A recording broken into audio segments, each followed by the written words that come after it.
Yo, what's poppin' everybody? This is Saberwolf94 and I have a deck update for Lycanroc GX and Buzzwole GX together. Finally, as you guys have seen, is the dying days of the Crimson Invasion set, but we finally managed to get one Buzzwole GX.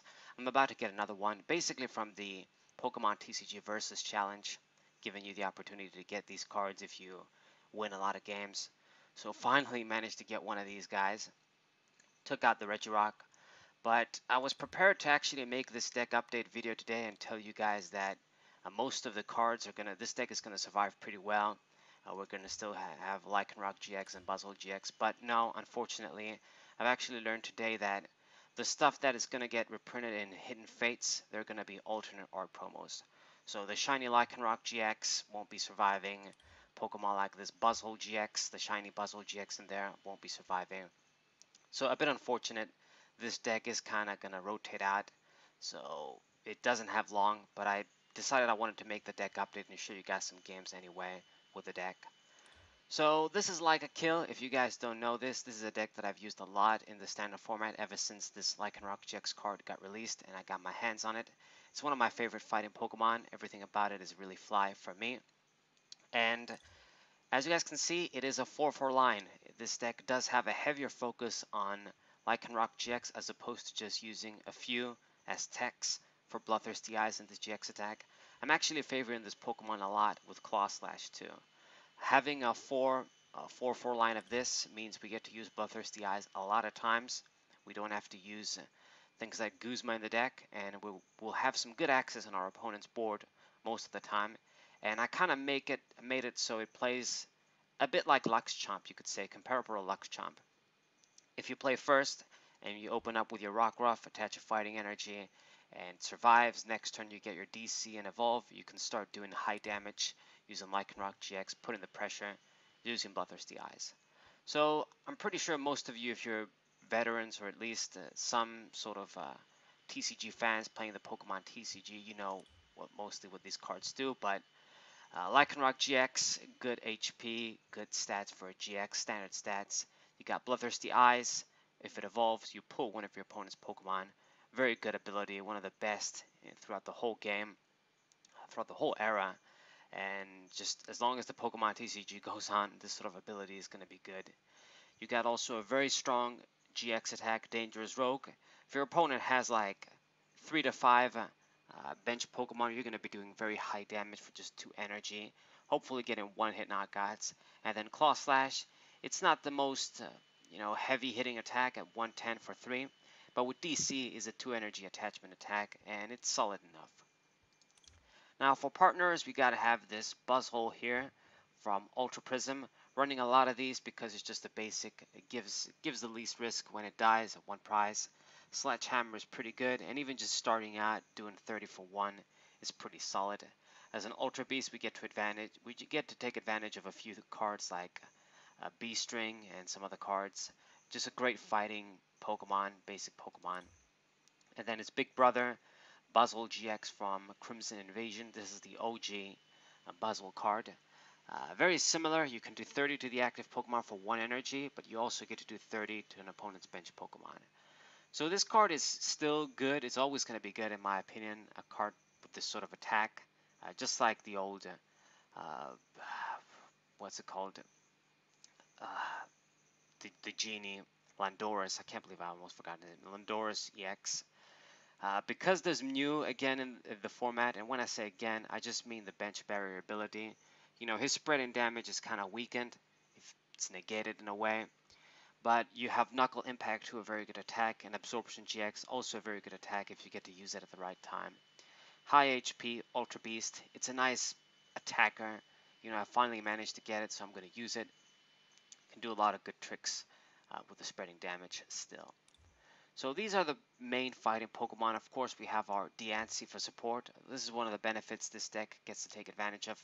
With Diancie Prism, you can increase your damage by 20 as long as you have this Pokemon on the bench.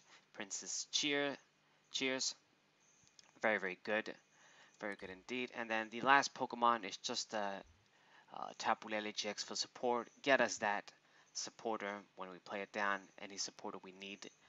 We can even use this dude to attack, since I do run a max amount of DCs in this deck, but you mostly want to reserve them for Lycanroc GX. But maybe in emergencies, if you open with this guy and you know you want to attack immediately, you got the DC, you know, it's not too bad.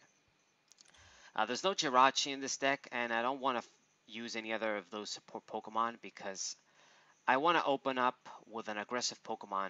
I don't want to have non-aggressive Pokemon in this deck and open with them. You already have Diancie, and in a way, you know, Tapu Lele is kind of bad if you open two, but at least you can slap a DC and attack. But Buzzwole is good to open with, Buzzwole GX of course. If you play first, Rockruff isn't a bad Pokemon to open with either, um, most of the time. So it's all about aggression. Now, the Trainer Skeleton is similar to what you've seen before, but there have been some changes. We have our recruiting balls, of course. You gotta have the 2 Nest Ball. Only 2 of these because we have Brooklet Heal. This is essentially a stadium that acts like a Nest Ball. Grab those fighting Pokemon instantly on the bench. It's important to have a stadium in your deck as a counter to other stadiums like the Thunder Mountain, Heat Factory, the Prism Stadiums where you can't get rid of them easily. So this is pretty good. Between this and Nest Ball, we should be able to recruit our Pokemon. We also have 2 Ultra Ball. This is going to be mostly to search out my Lycanroc GX at the right time. Can also become a Tapu Lele GX if I need to. Just about any Pokemon. Just 2 of them, the discarding won't be so bad. Then I have some other consistency options. I have triple Judge's Whistle, and I have 1 Acro Bike. The only reason I even run an Acro Bike is because I don't have 4 of these Judge Whistle.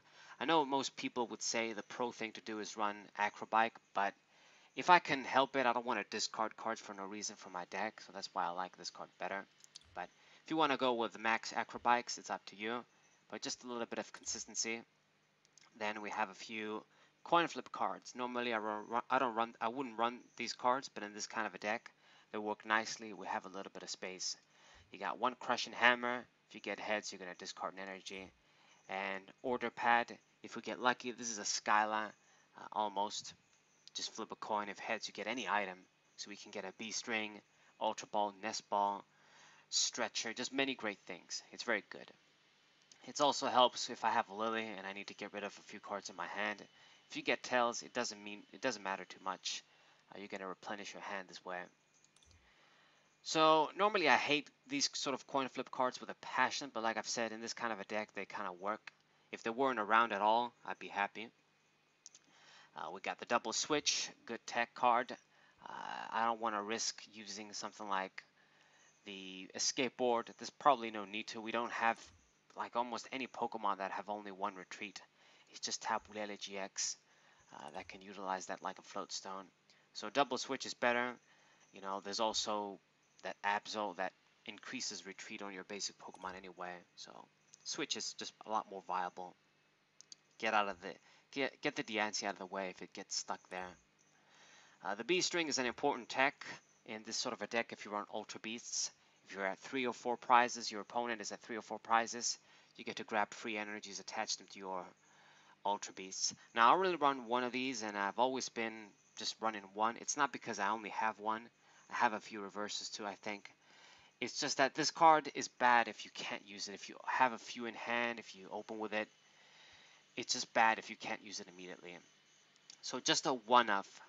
I like it the best. I don't want to rely on it too much. That's just me though. The Energy Lotto is important. I run this instead of the Energy Spinner because we have a few DCs we want to grab and they're important. So this is where Energy Lotto comes in. And the 2 Field Blower tech, always very good. And I think that's about it. The only thing that's left for the items is the 3 Choice Bands. Increase our damage. Especially for Lycanroc GX because it needs that extra boost if it's not using its GX attack. Just everybody appreciates it. You can do a high, cheap damage on GX Pokemon with this. Works nicely. And now the supporters. Supporters are pretty standard. 4 Cynthia is still a must. You gotta run her. Then we have 1 Erica's Hospitality. Can't be very handy at times.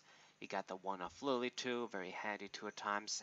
I should probably just bump this to 2 and drop something else, but I like a few of the other supporter techs I have. I like Erica and particularly this Kukui. This card is very weak when it comes to draw, but it's extra 20 just gives you the opportunity to get a lot of unsuspecting KOs and Pokemon. You play this at the right time, you can do a lot of significant things because there's so many other damage boosters from Diancie, the Choice Band. Yeah. I don't have Beast Energy, unfortunately. If I did, you best believe I would drop one Fighting Energy and add that in the deck. It makes a lot of difference, but unfortunately I don't. Then we have the 2-Tint Liza, decent shuffle and draw supporter. The switching effect is very handy many a times in this deck too. And then last but not least, the Volkner. This is just a Scala guy. Get me that B-String if I want, that Stretchel, Ultra Ball, whatever that I need. You never know. Okay, and all that stuff is the energy. A bit of a high count at 13. You probably you'd be good if you run like maybe 12, maybe even 11. Might be pushing it, but maybe 12 is a better number. The reason why I run 13 is because of the energy lotto. I want to make it more live with that extra card. It increases my percentage of revealing an energy. So that's why I do 13. Normally when I run it lotto, I want to have at least 13. That's kind of my rule. So yeah, but it's mostly for DC. You got to run your 4 DCs, and then the rest is just some fighting energies. So it's a similar deck list with what I showed you guys before. If you check my previous deck list with this sort of deck, the other versions, but the addition of Buzzwole GX, also some other inclusions and some other cards I've excluded, like Regirock, like the Poison Barb. I think there was Toolback too. We removed that for a few other options. So yeah, this is the deck. It's kind of sad it's not going to stick around for more because I think it should have sticked around for more. But you know, it is what it is. I'm going to show you guys a few matches with it anyway. It's still a solid deck. Against at least the Lightning decks, Zekrom and Pikachu GX, you have a good little advantage. You can get one-hit knockouts on that Zekrom really easily, even with Lycanroc GX. Just fighting gives you good coverage around the board all the time. Even against Zoroark GX, good. You know, Lightning Pokemon, good. Is good. I can't think of anything else, but, you know, for as long as this deck is going to be around, which is about like a month or two left, it's solid. It's a solid little deck. You know, there's a lot more competition right now, but if you want a simple deck, particularly if you're a beginner, you know, this should suffice very well. So this is the deck update, guys. Hope you guys enjoyed it. I'm going to post games, of course, too, for the last time in Standard, it would seem. Hope you guys enjoyed. Hope you guys subscribe, leave a like, and share this video with your friends. Thank you guys for watching as always. Zero94, what's up?